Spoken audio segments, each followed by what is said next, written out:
सावधान। ओम नमः सिद्धेभ्यः, ओम नमः सिद्धेभ्यः, ओम नमः सिद्धेभ्यः। मंगलमय मंगल करण वीतराग विज्ञान, नमो तार जाते भई अरहंतादि महान। कर मंगल करे हो ग्रंथ करन की काज, जाते मिले समाज सब पावे निज।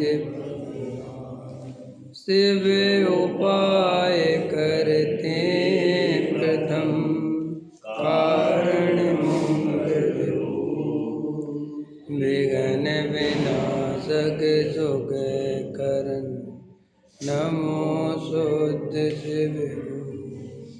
संतप्त मानस शांत हो, जिनके गुणों के गान में वे वर्धमान मान, जिन विचरे हमारे।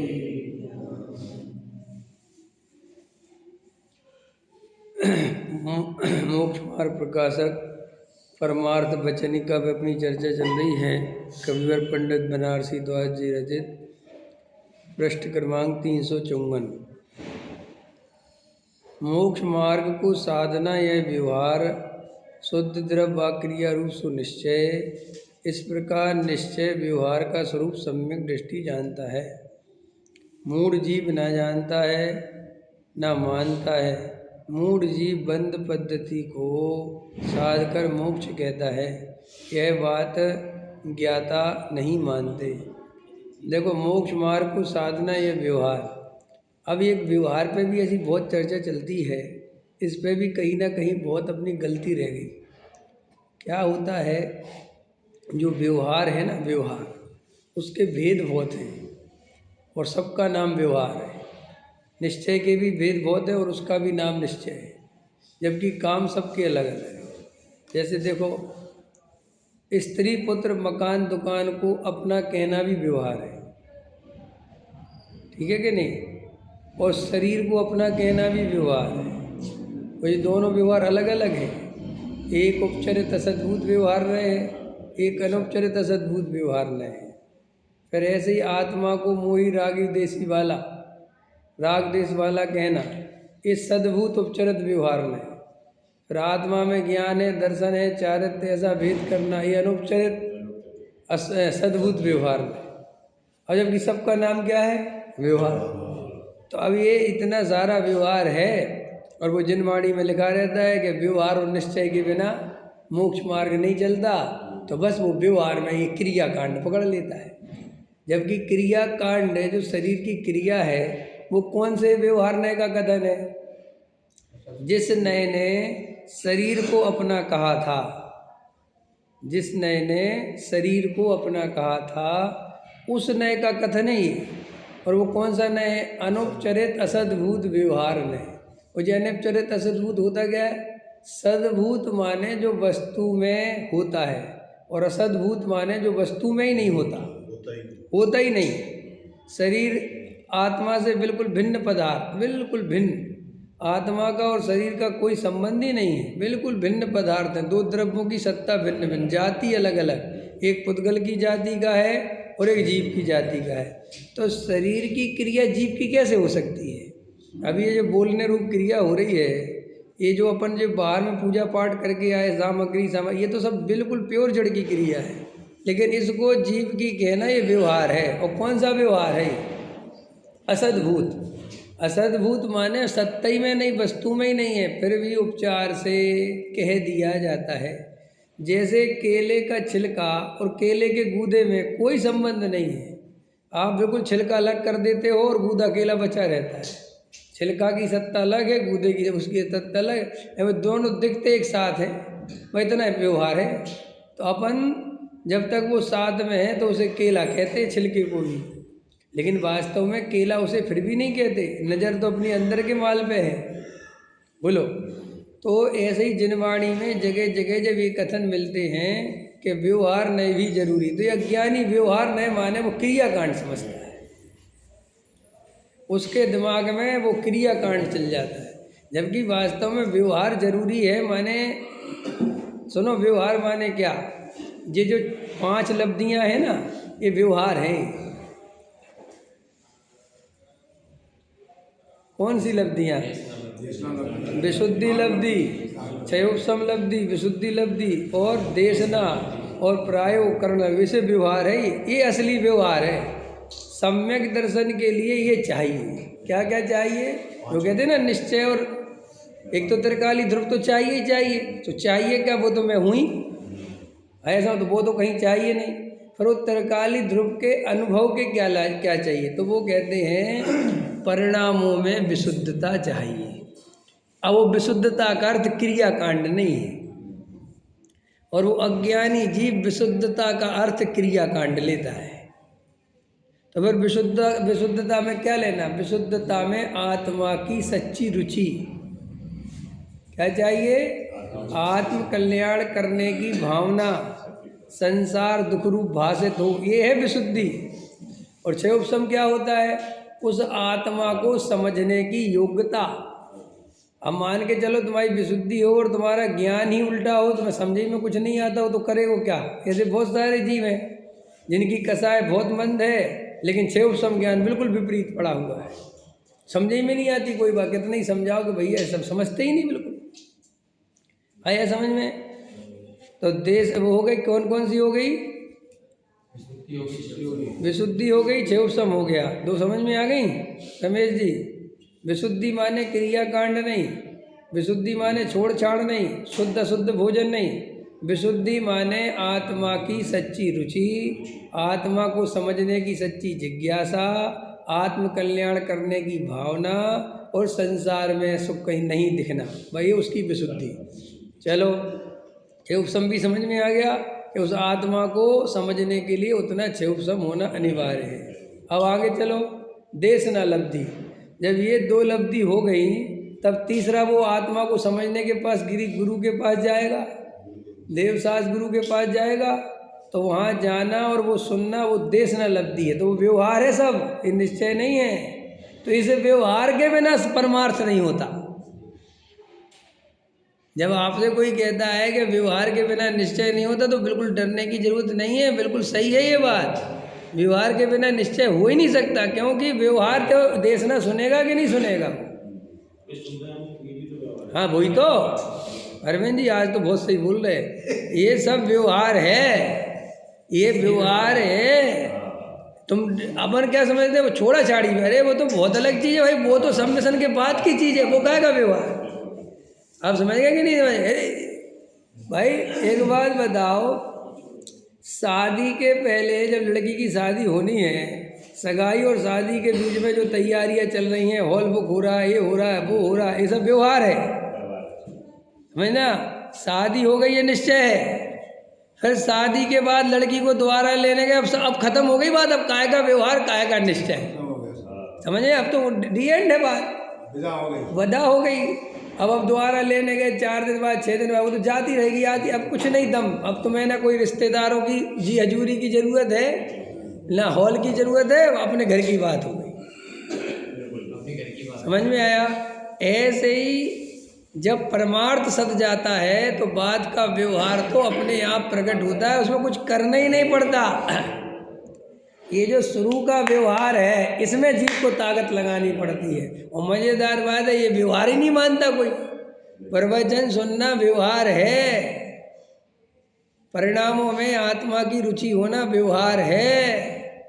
समझ में आया? इतना क्षयोपशम होना कि आत्मा की बात समझ में आई, सब व्यवहार है।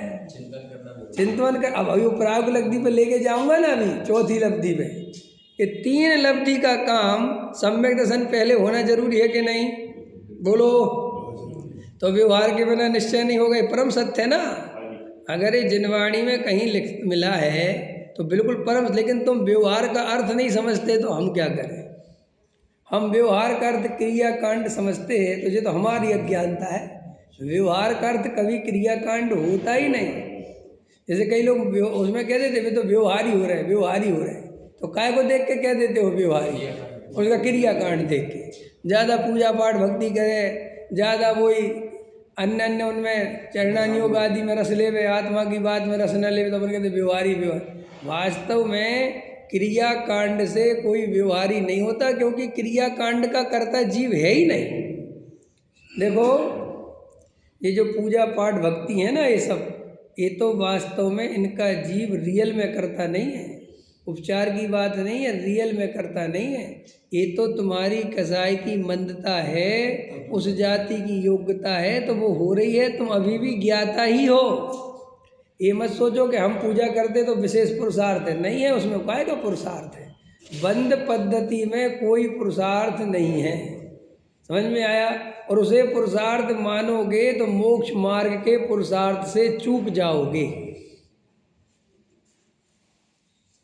बाबूजी कितना चल रहे थे, कल की क्लिप डाली थी ना, कितनी बढ़िया क्लिप थी, खुल्लम खुल्ला था ना सब। जो बातें मैं कहता हूँ 100% वो थी कि चरणान योग पालना तो अपनी दम पे पालना, कुएं का पानी पीना तो अपनी दम पे पीना, दूसरे की दम पे पीता है। और बाजू में ब्रह्मचारी जी वो तो क्या कह रहे थे जी, क्यों भेष बना रखा है, साफ साफ कह रहे थे क्या भेष बना रखा है, ये ठगियों का भेष है, ये कोई है तुम्हारे प्रतिज्ञा है, तुम शुद्ध भोजन करते हो तो प्रतिज्ञा है तुम्हारी शुद्ध भोजन करने की, तो किस आधार से करते हो, और निभा पाओगे अपनी दम पे। कितना क्लियर बोल रहे थे बोल। अब ऐसा बोलने वाला, हम ऐसा पीछे हमारे 50 प्रवचन हो गए ऐसा सब बोलने पे, तो लोगों ने हमें स्वच्छंदी स्वच्छंदी कहना चालू कर दिया। अब बाबूजी को कहो स्वच्छंदी कर, वही तो जाओ, समझ अब पता चलेगा, समझ में। अभी तो कल पे हम निकल के आ रही।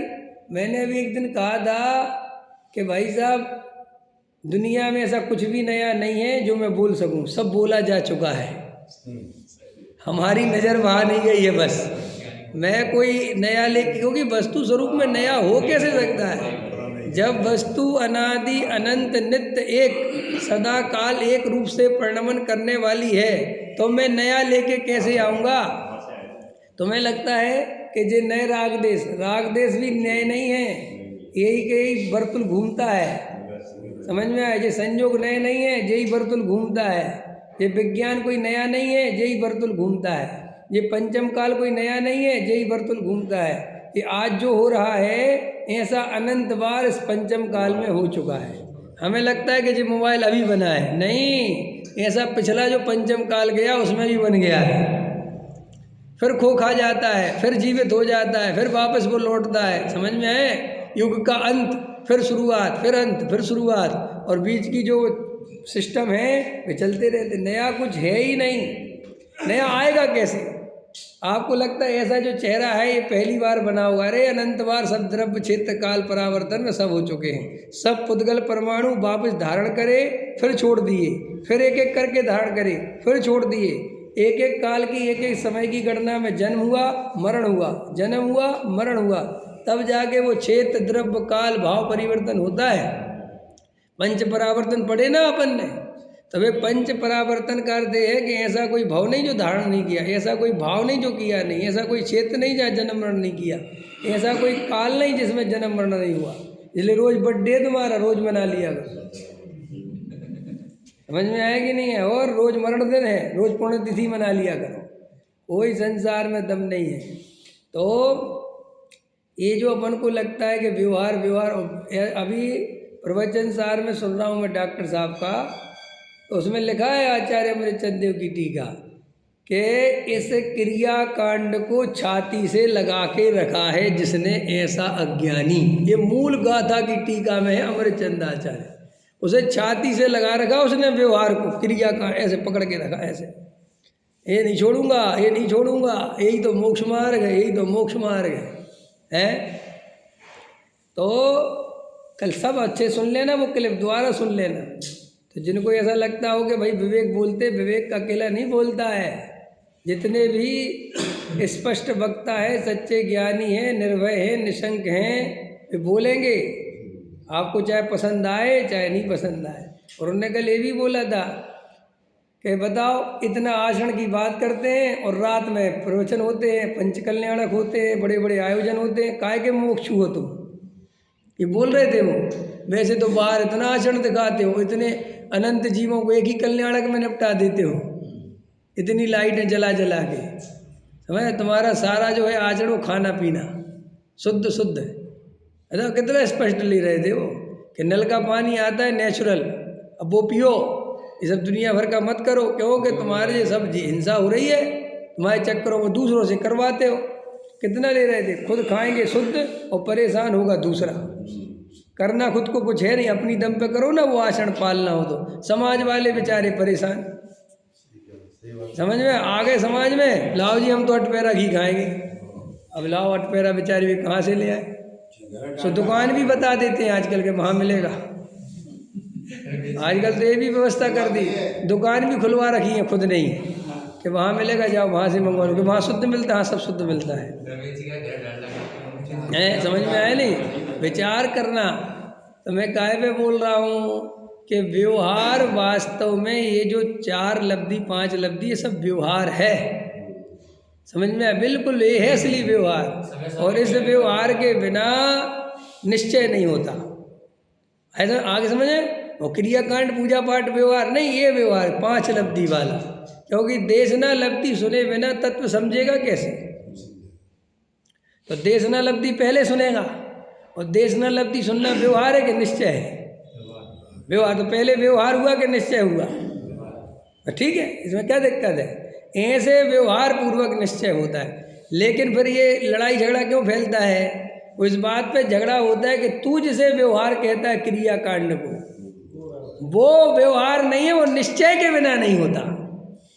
आया समझ में? वो जो क्रियाकांड वाला व्यवहार है वो निश्चय पूर्वक व्यवहार है। आई समझ में? दोनों विवक्षाएं समझ में आई? जब सम्यक दर्शन होगा, 5वें गुण स्थान में जाएगा, तो फिर वो व्रतशील संयम वाला व्यवहार प्रकट होगा। क्लियर हो गई रमेश जी ये विवक्षा? व्रतशील संयम वाला व्यवहार निश्चय पूर्वक प्रकट होता है, ठीक? और सम्यक दर्शन वाला व्यवहार, देशना लब्धि वाला व्यवहार पहले प्रकट होता है, ठीक? 2 तरह का व्यवहार समझ में आ गया कि नहीं आ गया? तो जिनवाणी में जब ये लिखा हो कि व्यवहार पूर्वक निश्चय होता है, तब ये व्यवहार लगाना लब्धि वाला, और जब ये लिखा हो कि निश्चय पूर्वक व्यवहार होता है तो व्रतशील संयम वाला लगाना। इसलिए गुरुदेव बोलते थे कि भाई निश्चय पूर्वक व्यवहार, तो सब लोग अरे सब क्या बात करते जिनवाणी में, अरे तो भैया तू विवक्षा नहीं समझता, वो व्रतशील संयम वाला व्यवहार वो बोल रहे हैं जो तू पहले धारण कर लेता है।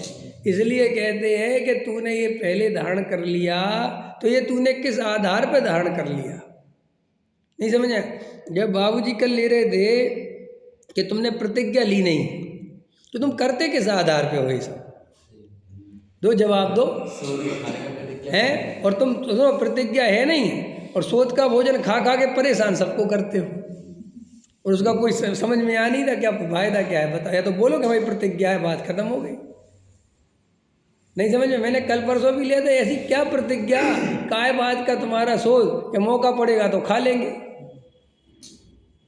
नहीं समझ? और मौके के चक्कर में पूरे लोग परेशान होते रहते, क्लियर परेशान होते रहते बेचारे, क्या करें, आकुलता होती है। और कई लोग तो इसी हठाग्रह में अपना जो है देह त्याग देते हैं, पता आता है नहीं, बस हम तो लेते नहीं जी, हम तो लेते नहीं जी, हम तो लेते नहीं जी। तो अब वो पूछ रहा सामने वाला कि और कल ये भी ले रहे थे क्लियर कट कि अज्ञानता में कोई प्रतिज्ञा गलत ले ली हो जिसका तुम्हें विवेक नहीं हो, एक क्लियर कट है। और कल अगर तुम्हें उसका सम्यक ज्ञान हो गया और तुम्हें पता चल गया कि ये प्रतिज्ञा इस भूमिका में नहीं ली जाती, तो उसे तुरंत छोड़ देना चाहिए। वो सारी सवाल ही पैदा नहीं होता। अगर सम्यक दृष्टि के होगा तो उसे समझाने की जरूरत ही नहीं है, क्योंकि सम्यक दृष्टि के हठाग्रह इसलिए नहीं होता कि व्यवस्थित चलता है वो तुम्हारे बाहर के देखा देखी तो चलता नहीं, किसी के कहने से तो वो कोई नियम व्रत लेता नहीं। वो तो जब अंदर में उसको उस जाति की वीतरागता प्रकट होती है तो उसके विषय में प्रकट होते हैं, इसलिए उनके छूटने की कोई दिक्कत ही नहीं, ना उसके टूटने का भय है ना छूटने का भय, क्योंकि वो सहज ही है। जैसे एक माँ अपने बच्चे को बिना उसके भी जीवन में उसको कोई तकलीफ नहीं हो सकती, क्योंकि उसका प्रेम इतना है।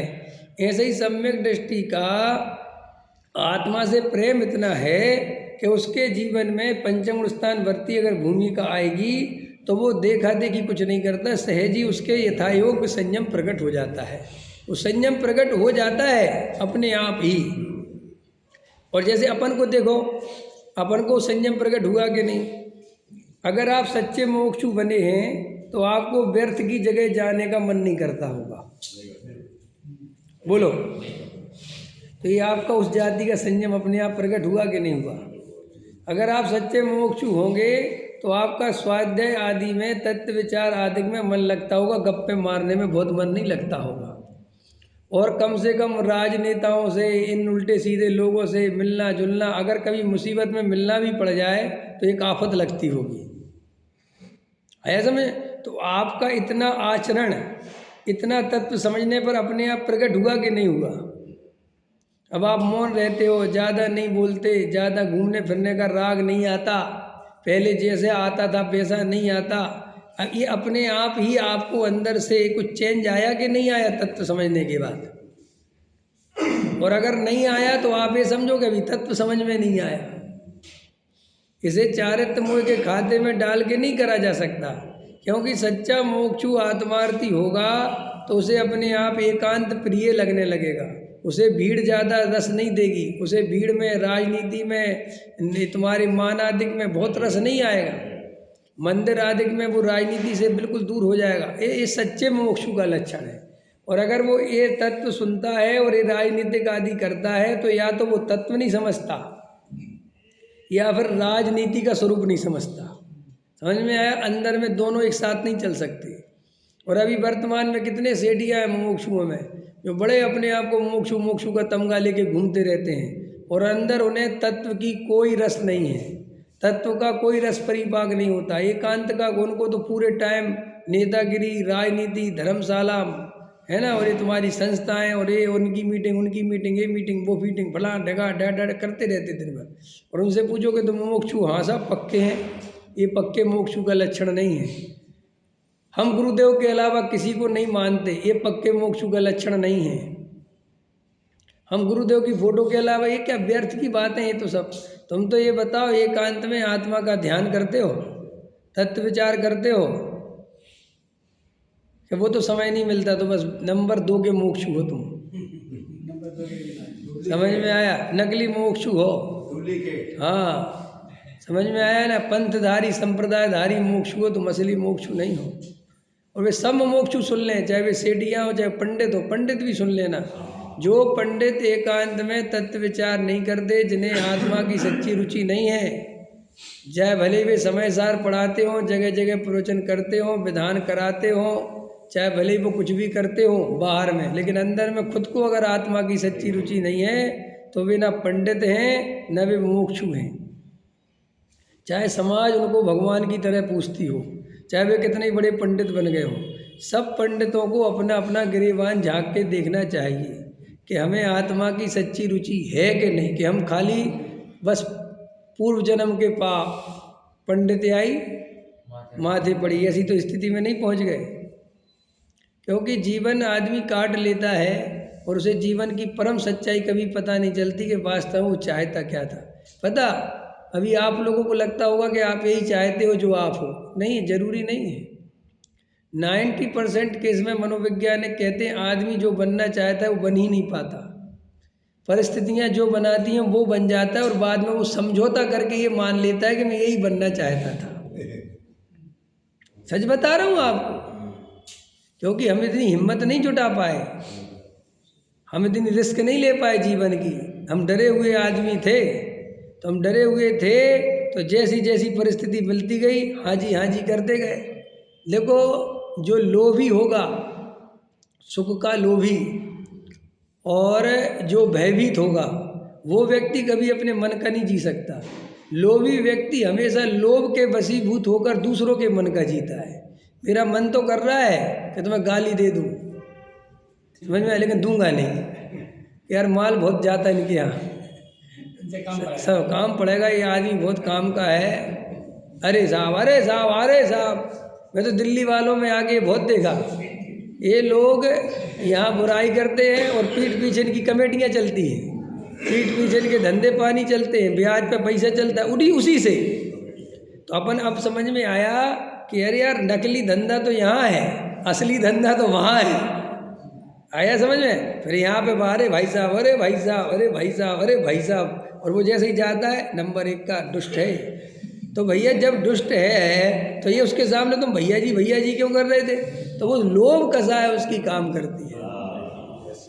कल बाबूजी ले रहे थे क्लिप में कि जो व्यक्ति समाज की चिंता करता है और ये कहता है कि समाज में बाबूजी ऐसा चल नहीं पाएगा, वो मोक्षु कहलाने लायक ही नहीं है। वो तो ये कल क्लियर कट कह रहे थे, चाहे वो पंडित हो चाहे वो सेठ है, उसको समाज की चिंता सताती है कि समाज के लिए तो करना पड़ेगा। तो वो काय का मोक्षु है? वो गुरुदेव के मार्ग में ही नहीं आया, क्योंकि गुरुदेव के मार्ग में आना माने समाज की चिंता, समाज का मोह पूरी तरह छोड़ देना। तब तो यार आप समझे नहीं, ये मोक्ष मार्ग में हमें देह तक में एकत्व नहीं करना, हमें देह तक में दिमाग नहीं लगाना। तुम समाज में दिमाग लगा रहे हो तो कैसे मोक्षु हो?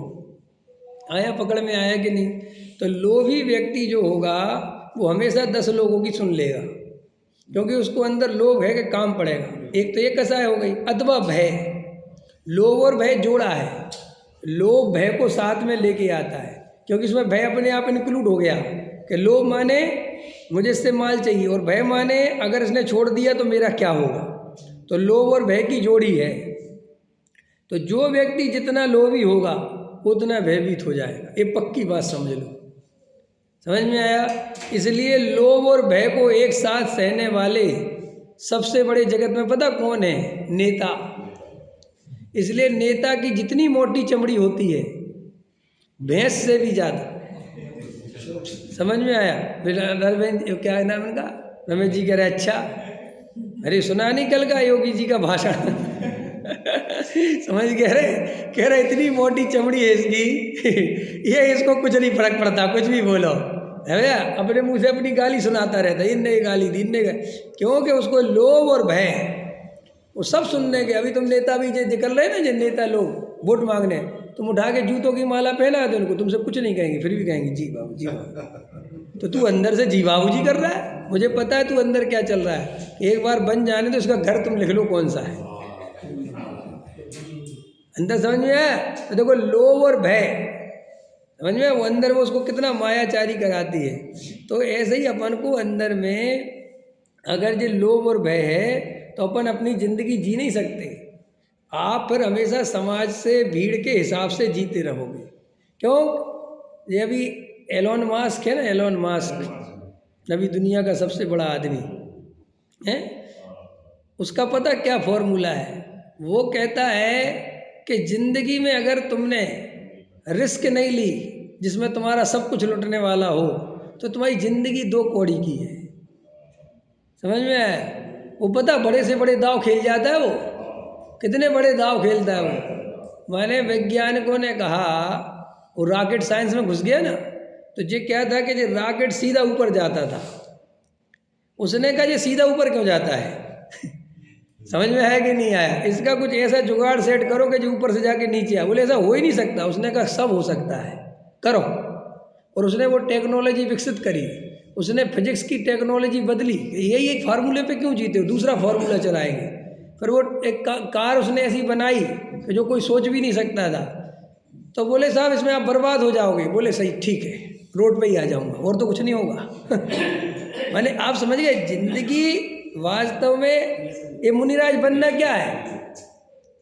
मुनिराज बनना क्या है? साधु बनना क्या है? जिंदगी को एकदम छोड़ देना कि साहब रोटी भाग्य में होगी तो मिलेगी। कितनी बड़ी बात है। हमारे मुनिराज बाहर निकल गए वन जंगल, कोई रोटी की एक व्यवस्था करके नहीं चलते, किसी श्रावक से बात करके नहीं चलते, निकल जाते हैं। तो क्या कहते हैं कि अगर रोटी मिलनी होगी, इस शरीर को टिकना होगा, तो रोटी मिलके रहेगी, ये गारंटी है। मुनि बावली ने किसी कमंडल तक नहीं लिया। हाँ, मुनि बावली ने कमंडल तक नहीं लिया। हाँ बोलो, अभी जी कमंडल नहीं लिया। बोले ध्यान करेंगे पूरा, जरूरत ही नहीं पड़ेगी इसकी। वो बोलो, आप बोलो। मतलब लोग कहते मुनिराज अटपटी प्रतिज्ञाएं क्यों लेते हैं। वास्तव में अटपटी प्रतिज्ञा भी इस बात की निशानी है कि उन्हें जरा सा भी विकल्प नहीं है कि हम तुम्हारे सामने झुकेंगे। वे ये कहते हैं कि हमारे अंदर में ऐसा आनंद बह रहा है कि हम तेरे अधीन नहीं हैं। समझ में आया कि नहीं आया। हमें प्रकृति भोजन देगी तो मिलेगा, और नहीं मिले तो घर अपने आप चले जाएंगे वन जंगल, कोई क्षोभ नहीं कोई। तो ये अंदर की पावर बहुत है। तो लोक में भी जिनके पास अंदर की पावर होती है वे ही सम्यक दृष्टि बनते हैं। जो हर कदम पे डरते हैं, समाज से भयभीत रहते हैं, लोग क्या कहेंगे, इसी काम में लगे रहते हैं, राजनीति करते रहते हैं, पैसे में खट्टे में लगे रहते, पैसा होगा तो सब कुछ होगा, वे सम्यक दृष्टि नहीं हो सकते। सम्यक दृष्टि का अर्थ है कि श्रद्धा में सब कुछ दांव पे लगा देना। क्या है सम्यक दृष्टि का अर्थ? श्रद्धा में सब कुछ दांव लगा, श्रद्धा में सब कुछ दांव पे लगा देना। और मुनिराज का अर्थ क्या है? चारित्र में भी सब कुछ दांव पे लगा देना, कुछ बचाया ही नहीं। समझ में आया। एक आदमी की बहुत बड़ी लॉटरी लग गई, 10 करोड़ डॉलर की। समझ में आया। और 10 करोड़ डॉलर की लॉटरी लग गई, उसके हाथ में 10 करोड़ आया तो एक बहुत बड़े होटल में रुका था, वो बहुत आलीशान एकदम पैसा था उसके पास। तो उसने जब अगले दिन फिर आया, वही मतलब 2-4 दिन, 6 दिन, 10 दिन, 15 दिन बाद फिर खिला वो जुआ। तो उसने जितने डॉलर मिले थे उसमें से जो खर्च हो गए वे तो हो गए, बाकी के समझ लो 9,000 डॉलर फिर लगा दिए। तो किसी ने कहा कि तुम दिमाग खराब है क्या, 4,000 लगाओ, कुछ तो बचा लो। बोले नहीं, बचाने का काम अपना नहीं। वो 9 के 9 चले गए। तो सब बहुत दुखी हो रहे थे। उसने वापस अपना थैला उठाया और फिर रोड पे चलने लगा। समझ आए। उन्होंने कहा तुम कैसे आदमी? बोले वो जब भी मेरा नहीं था और अब चला गया, अब भी मेरा नहीं, मैं तो वहीं हूँ जहाँ था। बोलो ऐसे ऐसे उदाहरण मिलते कि नहीं लोग में। अपन जीवन भर इतने डर के जीते, इतने भय के जीते, लड़का बच्चे मकान दुकान इज्जत आबरू, पूरे टाइम उपयोग इसी में लगा हुआ है। पूरे टाइम अगर मकान नहीं हुआ तो क्या होगा, अगर हमारी पत्नी मर गई, ये जीवन चलता रहता है। जबकि ये नहीं सोचता विचार करके कि भैया अनंत बार अनंत संयोग छोड़ दिए, मैं इतनी चिंता कर करके करूँगा क्या। तो अपन ने क्या कहा कि हम अपने जीवन में आप हो सकते हो वो नहीं बन पाए जो आपको बनना था, और आप समझौता करके बैठ गए और आपको लग रहा है कि हम यही बनना चाहते थे। तो श्री गुरु तो कहते चेक तो करो तुम्हारी अंदर स्थिति है क्या, कहीं तुमने धर्म का चोला तो नहीं ओढ़ लिया और अंदर से पाप ही पाप छुपाओ। अंदर से तो तुम बनना चाहते हो मोदी, समझ, अंदर से बनना चाहते हो तुम नेता, और बाहर से बन गए धर्मात्मा। तो ऐसी जो दो परिणति जिसके अंदर चल रही होगी उसको सम्यक दर्शन नहीं होगा। तो मैं तो काय पे बोल रहा था, उन पंडितों के लिए बोल रहा था कि कहीं ऐसा तो नहीं है कि तुम्हारा पंडित्याई में कोई रस ही नहीं था, तुम्हें इस धर्म की आत्मा की बात में कोई रस नहीं था, लेकिन भाग्य से तुम चले गए जयपुर और बन गए पंडित और भाषा शैली मिल गई और पढ़ाना सीख गए और लोग बेचारे तुम्हें पंडित समझ रहे और तुम अंदर से खंडित हो। अंदर तुम्हारे कुछ और चीज़ का रस है, पैसे का, मकान का, दुकान का, अरबपति बनने का। नहीं समझ में आया? तो वो पंडित्याई सम्यक दर्शन नहीं दे सकती। फिर आया समझ में कि नहीं समझ में आया? देखो हम दोनों हाथ में वज्रसेन लड्डू चाहते हैं। लोग अपने लड़कों को पंडित बनाना भी चाहते हैं और साथ में करोड़पति भी बनाना चाहते हैं। ऐसी पत्नियां भी हैं, ऐसी पत्नियां भी उपदेश देती हैं कि तुम पंडित्याई भी करो और पैसा भी बहुत कमाओ। कि साहब फिर पंडित्याई छोड़ दे तो नहीं छोड़ो नहीं, उससे इज्जत बहुत मिलती है। देखा अपनी ये मान और लोभ पकड़ में आया। और कई लोग तो और खतरनाक हैं, वे कहते और मौका मिले तो और आगे बढ़ो। एक बात ऐसी बात आई, मैं इस पे बोल चुका हूँ, हालांकि मैं अपनी जाति के विरोध में बोल रहा हूँ, पंडितों की जाति के। एक बार ऐसी बात आई कि पंडितों को बहुत सैलरी मिलनी चाहिए, बहुत कम सैलरी मिलती है ना आजकल, पहले बहुत ट्रेंड चला गया। हाँ जब आया तो मैंने, हालांकि कहानी प्रवचन में तो बोल दिया था, मैंने कहा पंडितों को बहुत सैलरी नहीं मिलनी चाहिए। और कितनी खतरनाक बात है। कि क्यों? कि अगर तुम्हें बहुत सैलरी चाहिए थी तो पंडित नहीं बनती। पंडित का अर्थ ही है जो अल्प आरंभ अल्प परिग्रह में जीवन जिएगा और आत्म कल्याण के लिए लगेगा। समझो मेरी बात। तुम संस्था में जब नौकरी कर रहे थे तुम्हें नहीं पता संस्था तुम्हारी 2 टके की है। 2 टके की माने वो तो खुदा ही तो दान ला ला के चल रही है। आप समझ गए कि नहीं समझे? और उसमें हम तुम्हें बहुत बड़ा आलीशान बंगला नहीं दे सकते। ये तो तुमने तुम्हारे पीछे रहे हुए विद्वानों को देखा है ना।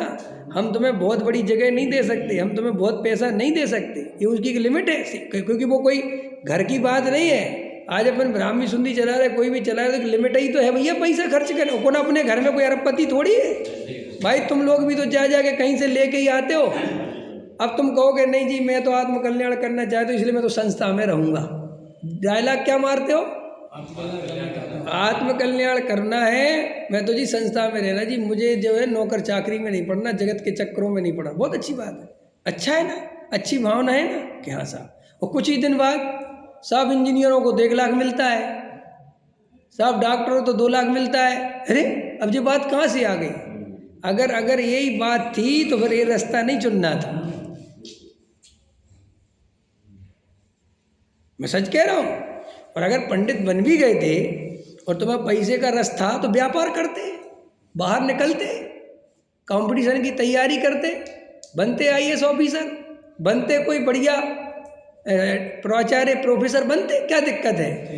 लेकिन एक तरफ तो कहता है कि आत्म कल्याण की भावना है, एक तरफ तो कहता है मुझे जगत के प्रपंचों में नहीं पड़ना, और एक तरफ जब समय बीतता है तो सब चाहिए। फिर सब क्यों? सबके पास है, सबके पास हो सकता है। मुनिराज के पास कुछ होता है? जगत में सब कुछ हो जाए तो भी मुनिराज के पास कुछ हो सकता है कि भैया अब तो सबके महल बन गए तो एक मुनिराज थोड़ी अपने लिए घर बनवा लें? कि नहीं। अगर साधु बने हो, साधु की प्रतिज्ञा है, तो फिर ये सब नहीं कर सकते। ऐसे ही हमें अपने जीवन में अंतरंग में चेक करना चाहिए कि हम वास्तविक पंडित हैं कि हम नकली पंडित हैं। तुम सेठिया बने और तुमने दान दिया मंदिर के लिए, लेकिन तुमने पूरी प्लानिंग से मानादिक के पोषण के लिए दिया, संस्था पे कब्जा करने के लिए दिया, पूरा दिमाग लगा के। काय का दान है भाई साहब? किस बात का दान है? और जो तुम्हारे जितने ट्रस्टी बनते हैं इसमें कितनी राजनीति होती है और कितना दिमाग लग के बनते हैं, मुझे सब पता है। तुम सोचते हो कि तुम ये सब कुकर्म करके मोक्ष चले जाओगे मोक्षु बन जाओगे ऐसे मोक्षु नहीं बनते बेटा। देखो दुनिया तो भोजन के त्याग को चद्दर ओढ़ने को त्याग समझता है, लेकिन श्रद्धा के त्याग के सामने चारित्र्य का त्याग भी कुछ नहीं है। श्रद्धा में त्यागना बहुत कठिन है, चारित्र में क्रिया कांड में त्यागना बहुत आसान है। बाहर से रोटी छोड़ी जा सकती है, लेकिन अंदर रोटी में सुख बुद्धि नहीं छोड़ी जा सकती, वो चलती है। बाहर से महल मकान अटारी छोड़े जा सकते हैं, लेकिन अंदर में उनमें सुख की बुद्धि नहीं तोड़ी जाती। ये खत्म बात, ये समझो, ये मेन बात है। तू ये बाहर का छोड़ के होशियारी मारता है। व्रत वाले दिन सोते हुए रोटी खाते हैं, व्रत वाला दिन हाँ रोटी याद आती है, बराबर, सवाल ही पैदा नहीं होता। हाँ समझ में आया कि नहीं आया? अब देख लो भाई साहब, अंदर चेक कर लो अपने कि हमें कौन से सपने आ रहे हैं, और जो सपने आ रहे हैं वो ही अंदर भरा है। तो मैं सपने में आ रहा राजा बन गया मैं, तो समझ लो यही चल रहा है अंदर। और सुबह उठ के जो है पंडित बन जाता है, साधु बन जाता है, नहीं चलेगा काम, नहीं चल, पुजारी बन जाता है। आया समझ में? भाई साहब अनंत भव खो दिए अपन ने ऐसे ही पागलपन करके। ये भव भी अगर खोना हो तो नहीं समझो। तो काय की व्याख्या कर दी? निश्चय और व्यवहार की। तो व्यवहार के बिना निश्चय नहीं होता। जब ये लाइन आए तो समझ जाओगे कि क्या मतलब है, और जब ये लाइन आए कि निश्चय के बिना व्यवहार नहीं होता तो समझ जाओगे कि क्या मतलब है। तो अभी अपन को कौन सी लाइन की ज़रूरत है? पहली वाली, व्यवहार से निश्चय वाली। क्यों? कि अभी हमें सम्यक दर्शन प्राप्त करना है, और सम्यक दर्शन के लिए क्या करना? परिणामों की विशुद्धता, क्षयोपशम और देशना। फिर देशना में क्या करना? कि जो वीतरागता का पोषण करने वाली वाणी हो वो ही सुनना। जो तुम्हें बताने वाला तुम्हें लगता हो कि वास्तव में ये आदमी ईमानदार है और ये सही तत्व की बात अपने लिए बता रहा है, उस ही से सुनना। लोग क्या कहेंगे, पंडित जी बुरा मान जाएंगे, समाज क्या कहेगा, अपन तो सबकी सुनो, ये मान्यता अगर रहेगी तो सम्यक दर्शन नहीं होगा। ये लिख के ले लो मेरे से। और कम से कम उस गुरु को, उस पंडित को तो मत ही सुना करो जो तुम अंदर से पसंद नहीं करते। कम से कम उसे तो धोखा मत दो और अपने आप को भी धोखा मत दो। समझ में आए? अंदर से कम उस बेचारे को पता तो रहेगा यार ये मुझे नहीं मानता, और कल के दिन वो कहे कि तुम मुझे क्यों नहीं मानते, तो बताया ना कि भैया तुम्हारे अंदर मुझे वो बात नहीं दिखती जो मुझे चाहिए। लेकिन हाँ मुंह पे कहा, यही तो रमेश जी तुम कह दिया करो मेरे मुंह पे। हाँ तुम तो कह ही दो आज, तुम जबरदस्ती तो नहीं बैठे। अरे ना किसी से दोस्ती ना कहो उसे बैर, सब बराबर। ये बात, ये सबसे बड़े नेताओं के लक्षण। बराबर, मैं ये नहीं कह रहा हूँ, उस अर्थ में नहीं कह रहा हूँ। ये टाइम बराबर नहीं करना है रमेश जी, सत्य समझना है। तुम टाइम बराबर करोगे तो तुम बराबर हो जाओगे। टाइम बराबर की बात नहीं है। आपको क्या लगता है, हम तो बैठ के जिनवाणी सुन रहे हैं, आप जिनवाणी का अर्थ समझते भी हो कि नहीं? अगर तुम्हारा प्रवचन सुन के व्यवहार पुष्ट हो रहा है, क्रियाकांड पुष्ट हो रहा है, तो वो प्रवचन खतरनाक है तुम्हारे लिए। क्योंकि वो भाई साहब बड़ी मुश्किल से तो कचड़ा साफ होता है, बड़ी मुश्किल से तो इस त्रिकाली ध्रुव भगवान आत्मा की बात सुनने मिलती है। और अपन शाम होते होते फिर वही बात डाल लेते हैं कि करना पड़ेगा, ये तो करना पड़ेगा, आचरण तो पालना पड़ेगा। तो फिर क्या हुआ कि फिर वो रोज जहाँ चले थे वहीं फिर पहुँच गए, जहाँ चले थे वहीं फिर पहुँच गए, जहाँ चले थे वहीं। तो क्या होगा, ये भाव पूरा बीत जाएगा और कहने को रहेगा कि रमेश जी ने हमेशा नागा नहीं किया, पूरे टाइम प्रवचन सुना। तो जैसे अपन को सर्दी जुकाम खांसी होता है तो अपन उन चीज़ों का त्याग कर देते हैं ना जो सर्दी जुकाम खांसी में अपने को नुकसानदायक हो, बराबर। लेकिन कोई ये कहे सर्दी जुकाम खांसी के काल में, देखो जी ज़्यादा गरम मत खाना, ठंडा भी खाना, क्योंकि ठंडा और गरम दोनों जरूरी हैं, कि दोनों जरूरी हैं जब स्वस्थ हों। अभी तो बीमार पड़े हैं दादा, अभी तो गर्म ही गर्म लाओ, आया समझ में? ऐसे ही मिथ्या दृष्टि माने बहुत बीमार है और उसे केवल और केवल सम्यक्त रूपी धन, सम्यक्त रूपी बात जिससे उसकी पुष्ट हो, त्रिकाली ध्रुव भगवान आत्मा जो उसके अनुभव में आवे, त्रिकाली ध्रुव की बात उसकी समझ में आवे, वो ही प्रवचन चाहिए। ऐसा व्यवहार वाले कि जब सम्मिशन हो जाए, जब वो स्वस्थ हो जाए, फिर दोनों सुन सकता है। समझ में आया? अभी गड़बड़ मत करो, अभी गड़बड़ करोगे तो रह जाओगे। मैं ये नहीं कह रहा हूँ, चर्चाएं सब चलती हैं और चलनी ही चाहिए, लेकिन हमें निर्णय करना है कि हमारे जीवन में हमें किसकी ज़रूरत है। भाई मेडिकल तो खुले और सब दवाई मिलेगी, जिना तुम ये देखो, या तो तुम श्रद्धा में उतने मजबूत हो, तुम अभी जरा से तर्क से हार जाते हो। जैसे देखो अभी हरा के दिखाऊँ, मैं यही 2 रूप अभी ले लेता हूँ मैं। अभी इस तरफ का ख़त्म किया ना, दूसरी तरफ आया। देखो भैया, स्वाध्याय करना, निश्चय की बात करना, परमार्थ की बात करना बहुत अच्छी बात है। उसके बिना सम्यक दर्शन नहीं हो सकता, आत्मानुभव के बिना सम्यक दर्शन नहीं हो सकता, है बिल्कुल सत्य बात है। लेकिन आत्मानुभव के लिए जो तैयारी चाहिए वो तो करोगे कि नहीं करोगे? तुम्हारे जीवन में अनछना पानी चलेगा, तुम्हारे जीवन में खाने पीने की मर्यादा नहीं होगी, तुम शुद्ध भोजन नहीं करोगे, तुम्हारे मंदिर की पूजा पाठ भक्ति समय पे नहीं होगी, तुम स्वाध्याय के प्रति वो नहीं होगे, तुम्हारे कुछ जीवन में अष्टमी को हरि चतुर्दशी को हरि खा लोगे, ऐसा अमर्यादित जीवन जियोगे, तो सम्मिशन नहीं हो सकता आपको। ये सम्यक दर्शन की हम निषेध नहीं करते, लेकिन सम्यक दर्शन के लिए जो वास्तव में जीवन में पवित्रता चाहिए वो तो तुम्हारे होनी चाहिए कि नहीं होनी चाहिए? कैसा लगा?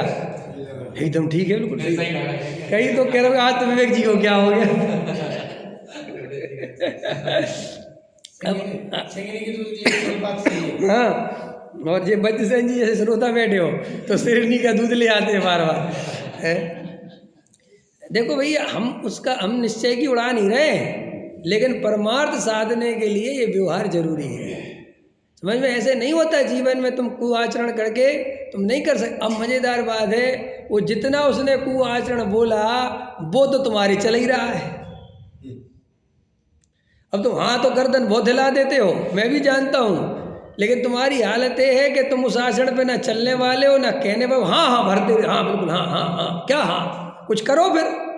भाई हम तो ये कह रहे हैं कि अगर वो कह रहा है कि अष्टमी को चतुर्दशी को हरी नहीं खाना, मर्यादित भोजन करना, बराबर है ना, संवेशन इसके बिना नहीं होगा, और तुमने ये बात हाँ में हाँ भरी सबने की, बिल्कुल ठीक, तो भाई चालू करो ना कल से, चालू करेंगे। क्योंकि सम्यक दर्शन के बिना तो ये जीवन चला जाएगा, और तुम्हें ये लगता है कि ये करना पड़ेगा, तो भाई साहब कल से ही चालू करो, क्योंकि सम्यक दर्शन बहुत जरूरी है।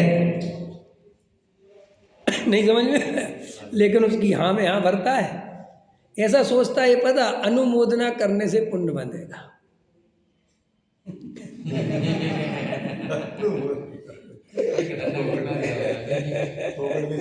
हाँ, ऐसा सोचता है कि अपन ऐसी चीज़ों की अनुमोदना करेंगे ना तो अपन भले ही संयम ले पाए चाहे नहीं ले पाए, लेकिन कल अपन अनुमोदना करेंगे तो अपन को संयम लेने में दिक्कत नहीं आएगी, और अगर अपन इसकी अनुमोदना नहीं करेंगे तो अपन को अंतराय कर्म बनेगा।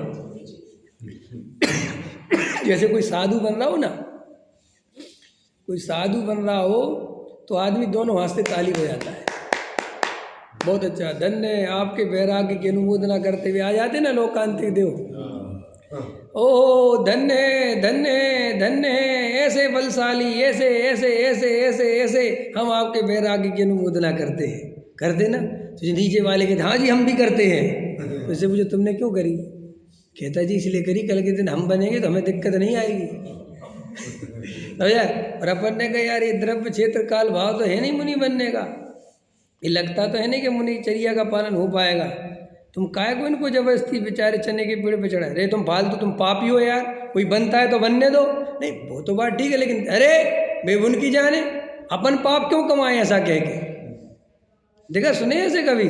अपन तो जी पुण्य, बिल्कुल बिल्कुल। अरे भाई साहब ये क्या ऐसे ही कर रहे हैं अपन। इसमें ये लिखा है कि सम्यक दर्शन के लिए 8 अंग जरूरी है। हाँ 8 अंग 25 दोष रहित होता है सम्यक दर्शन। हाँ हाँ, तो उसमें सबसे पहला निसंकेत अंग है। हाँ, और निसंकेत अंग में ये है कि भगवान जो तीर्थंकर परमात्मा ने जो कहा है, आगम में जो आया है, उसको उस पर शंका नहीं करनी चाहिए। बराबर। अब उसमें जो आया है देव पूजा, गुरु पास्ती, स्वाध्याय, संयम, तप त्याग, ये मतलब निसंकेत षट कर्माणि दिने दिने। दिने दिने। तो अब जो है, अब आप कह रहे हो कि इनमें कुछ है नहीं, बराबर, कैसे आगे काम चलेगी? बराबर, बिल्कुल सही बात। ये देव पूजा, गुरु पास्ती, स्वाध्याय, संयम, तप और दान, तो ये षट कर्माणि दिने दिने माने जो गृहस्थ है उसको रोज करने चाहिए, तो अपन रोज करते हैं, लेकिन तुम जिसे पूजा समझते हो वो अकेली पूजा नहीं है, तुम जिसे दान समझते हो वो अकेला दान नहीं है, तुम जिसे संयम समझते हो वो अकेला संयम नहीं है। समझ में आया? हमारा जो अपन की जो भूमिका है गृहस्थ की, अपन मद्य मांस मधु का सेवन नहीं करते, समझ में आया? अपन रात्रि भोजन नहीं करते, अपन किसी की संपत्ति नहीं हड़पते, ये अपना संयम है। समझ में आया? अपन देव शास्त्र गुरु के कार्य में किसी न किसी रूप में सहायता करते हैं, ये बाहरी दान है, और अंतरंग में अपने को भगवान आत्मा देखते निश्चय दान है। समझ में? अपने को ऐसे ही, और क्या बचा? देव पूजा। तो अंदर में जिनेंद्र देव के प्रति जो बहुमान है, जो उनके प्रति आदर है, जो सम्मान है, चाहे वो हम 10 मिनट खड़े रहें, चाहे हम 1 घंटे खड़े रहें, चाहे हम 1 दिन खड़े रहें, वो सब पूजा है। और स्वाध्याय तो हम सब भगवान आत्मा की जो तत्व की बात सुनते हैं, ये सब स्वाध्याय है।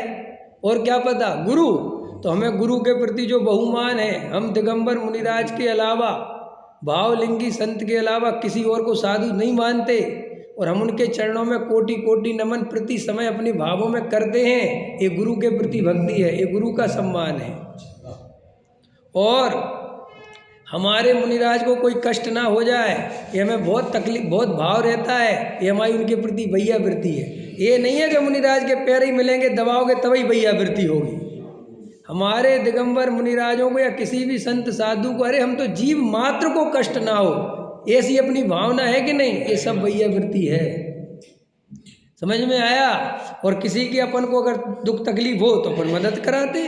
श्रावक को कोई दुख तकलीफ हो, आपने जैसे मैंने कहा बसन जी मेरे गले में बहुत तकलीफ हो रही, और आपने घर से लाके एक दवाई की पुड़िया दे दी कि खा लो पंडित जी, भैया वृत्ति है मेरी। क्या समझ रहे हो आप? मैंने ये सब श्रावक के बाहरी कर्तव्य भी है और अंतरंग कर्तव्य भी, लेकिन एक कर्तव्य करने नहीं पड़ते, उसे अपने आप होते हैं। और तुम डंडे के जोर पे करवाते हो, इसलिए वे 2 नंबर के झूठे है ना। वो तो अपने आप उसका जीवन में होता ही होता है। जो आत्मार्थी होगा उसे आत्मा की महिमा आएगी, तो देव शास्त्र गुरु की महिमा आए बिना रहेगी नहीं। फिर देव शास्त्र गुरु का कोई काम होगा तो उसमें काम हो जाए बढ़िया से बढ़िया, ये बात उसे आए बिना रहेगी नहीं। इसमें क्या सोचना। तो मैं क्या बता रहा था, इनने एक बात छिड़ दी, उसके पहले क्या बता रहा था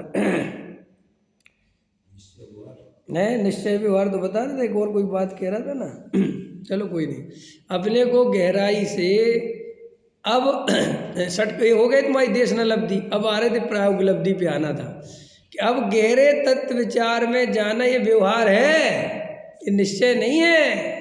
माने मैं आत्मा हूँ, मैं शरीर आदि से भिन्न हूँ, ये राग आदि भाव मेरे में नहीं है, ये सब विचार व्यवहार है। क्योंकि भेद रूप चल रही ना दशा, तो ये सब व्यवहार के बिना निश्चय नहीं होता। इसमें क्या दिक्कत है? तो प्रायोग लब्धि में जाना, करण लब्धि में जाना और संवेदन प्राप्त करना, ये संवेदन की विधि है। तो अज्ञानी जीव व्यवहार के नाम पर तत्व विचार व्यवहार नहीं समझता। वज्रसेन जी, तत्व विचार करना सर्वोत्कृष्ट व्यवहार है, उसे पता नहीं है। देशना लब्धि सुनना और देशना के नाम पर जो आत्म कल्याण में निमित्त बने, जो ध्रुव की दृष्टि करने में निमित्त बने, मिथ्या दृष्टि को वो ही देशना देशना है। समझना खतरनाक बोल रहा हूँ कि हम स्वर्गों की परिधि नापे तो हम नंदी स्वद्वीप की रचना की है भैया, वो तुम्हें डायरेक्ट निमित्त नहीं बनेगा, वो से तुम काम नहीं कर पाओगे, हाँ उलझ जाओगे। कल बाबूजी ये भी बहुत अच्छी बात लगी, कल बाबूजी क्या कह रहे थे, बहुत चले थे कि हम शुद्ध भोजन का निषेध नहीं करते, लेकिन तू शुद्ध भोजन के नाम पर उसी में उलझा रहता, इसका निषेध करते। क्या हमें तुम्हारे पूजा पाठ भक्ति से कोई प्रॉब्लम नहीं है, लेकिन तुम पूजा पाठ भक्ति में ही उलझे रहते हो और एक त्रिकाली ध्रुव की दृष्टि नहीं करते। इसके कारण हमें पूजा पाठ भक्ति के विरोध में बोलना पड़ता है। आया समझ में? पकड़ में आया कि रियल तो ये है, क्योंकि तेरे पास है तो 2 घंटे और वो पूजा पाठ में लगा देता है, फिर कहता हम तत्व विचार कब करें। तो भैया हम क्या करें बताओ? हमें यही कहना पड़ेगा ना कि भाई ये कम कर दे, तो तुम्हें लगता है कि ये विरोधी है। अरे हमें तो तेरे आत्म कल्याण की चिंता है, तेरी पूजा पाठ से हमें क्या दिक्कत है? तू 6 घंटे कर, हमें थोड़ी करना है वहाँ। रमेश जी समझ में आ रहा है कि नहीं आ रहा है? तुम्हारे कल्याण की चिंता करने के लिए ज्ञानी तुमसे ये संवाद करते हैं। ज्ञानियों को तुम्हारे व्रत उपवास से क्या लेना देना बताना। भाई उपवास करना तुम्हें, तो उन्हें क्या प्रॉब्लम है? लेकिन वे ये सोचते कि जे बेचारा इन उपवासों में जीवन लगा दे रहा और इतना भाव है नहीं, ये समय चला जाएगा तो आत्म कल्याण कब करेगा? जितनी पूंजी हो जिंदगी चली जाती।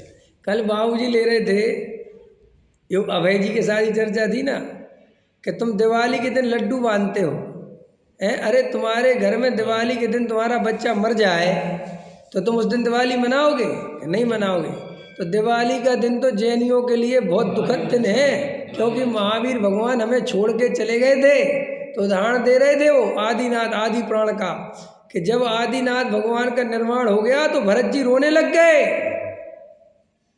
भरत जी के आंसू निकलने लगे, रोने लग गए। तो इंद्र ने समझाया कि आप क्या करते हो। तो भरत जी रोते हुए कंठ से बोलते हैं, मैं सब समझता हूँ कि निर्वाण तो होना ही था, मुझे मत समझाओ तुम, मुझे सब पता है, लेकिन इनका वियोग मेरे से सहा नहीं जाता। क्यों कि जब ये थे तो 3-3 टाइम दिव्य ध्वनि गिरती थी और जी मोक्ष मार्ग साध रहे थे। अब ये दिव्य ध्वनि बंद हो गई, अब ये मोक्ष मार्ग कैसे चलेगा। सो मुझे रोना आता है। सोचो, वो कल ये उदाहरण दे रहे थे, और दिवाली के दिन तुम नए नए कपड़े पहनते हो, मिठाइयाँ बांटते हो, तो इसका मतलब तुझे भाव भाषण ही नहीं है कि दिवाली है क्या चीज़। कल वो ये बता रहे थे। सोचना चाहिए ना हमें अपने जीवन में गंभीरता से, है। एक तरफ कल सीधा कह रहे थे, सुन लेना वो भी क्लिप जाके, पंडित जी बैठे थे, अचल पंडित जी उप चर्चा में, कहते जब भेष क्यों पहन रखा है, नॉर्मल कपड़े क्यों नहीं पहनते। समझ, उनने कहा गर्मी लगती है। समझा। तो उनने कहा हाँ, ऐसा क्लियर कट बोले, ये सब भेष ठगने के अर्थ धारण करता है।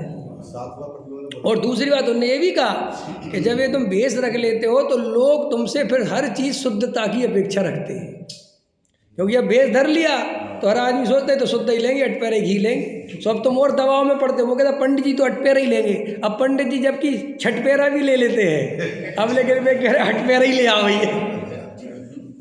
ऐसा होता है ना कभी कभी। क्या होता है, जैसे अपन किसी, कई लोग ज़्यादा ही शुद्ध सात्विक दृष्टि वाले होते हैं, जैसे अपन गए किसी के घर में, हो जाता है, मेरे साथ भी होता है, तो एकदम बोलते हैं पंडित जी ये नहीं लेंगे, पंडित जी ये नहीं लेंगे, पंडित जी ने। अब गजब किया तो मेरे से पूछा ही नहीं किसी ने वो।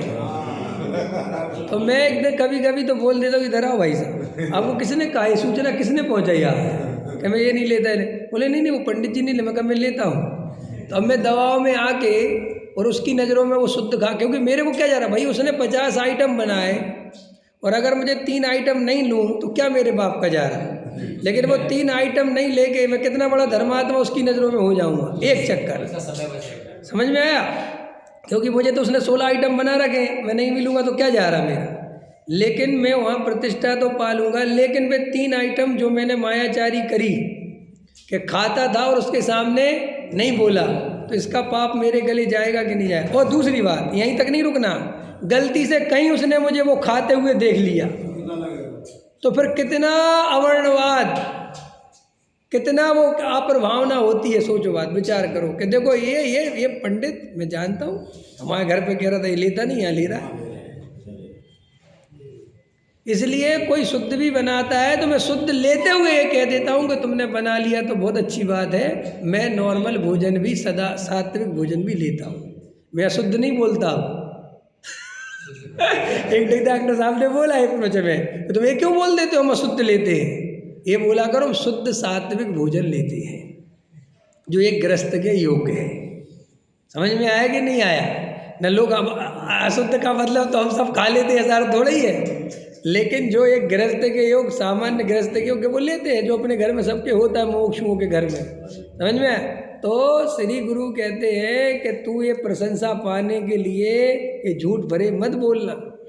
लोगों को देखो 8 दिन के लिए कहीं जाओगे, लोग तो बेचारे तुम्हें इतने आइटम बना के खिलाएंगे कि तुम उसमें से 10 पीस क्या जाता है अपने बाप का, ये नहीं लेंगे, ये नहीं लेंगे। वो बेचारा 10 आइटम और बनाएगा पोजीशन जी, जितना बोल दो ना अपन, ये नहीं लेंगे, आज हरी नहीं लेंगे, तो बेचारा हरी के चक्कर में दुनिया भर का तो हलवा, दुनिया भर का मेवा, दुनिया भर का बना के धर देता। कहता पंडित जी हरी नहीं लोगे, यार हरी नहीं लेंगे, जो आफत कर दी तुमने। क्या करे वो बेचारा है। और पंडित जी की तो नियम ने बरा, हरी नहीं लेते पंडित जी, गजब हो गई तुम्हारी हरी। समझ में आया कि नहीं आया है। ऐसे बहुत लोग करते हैं। तो कल वो ले रहे थे, दूसरे के भरोसे क्रिया कांड पालना ये अनीति है। लिखो अरविंद जी लाइन, दूसरों के भरोसे क्रिया कांड पालना कि कुएं का पानी तो पिएंगे हम और 6 किलोमीटर से लाओ तुम। समझ में आया। और गाड़ी में जो जी मरेंगे पाप लगेगा तुम्हें। समझ में आया कि नहीं आया। क्योंकि वो तुम देखो तुमने व्यवस्था क्यों नहीं बनाई, तो तुमसे नहीं पूछ सकते कि तुम यहाँ आए क्यों। अंतर समझ में आया। कोई विवेक नहीं, हटा, ये हठयोगी कहलाते हैं। ये कौन कहलाते हैं कि साफ साफ दिख रहे हैं कि ये द्रव्य क्षेत्र काल भाव हमारी क्रिया नहीं पल रही, और इस क्षेत्र में तुम्हारी बिल्कुल नहीं पल रही, फिर भी उस क्षेत्र में जाके गृहस्थों को परेशान करते हैं। सो विचार कर लेना, पापी है कि पुण्यात्मा है। समझ में आया कि नहीं आया? क्या होता होगा वो तो गृहस्थ ही जाने, है कि नहीं, और पालने वाले जाने।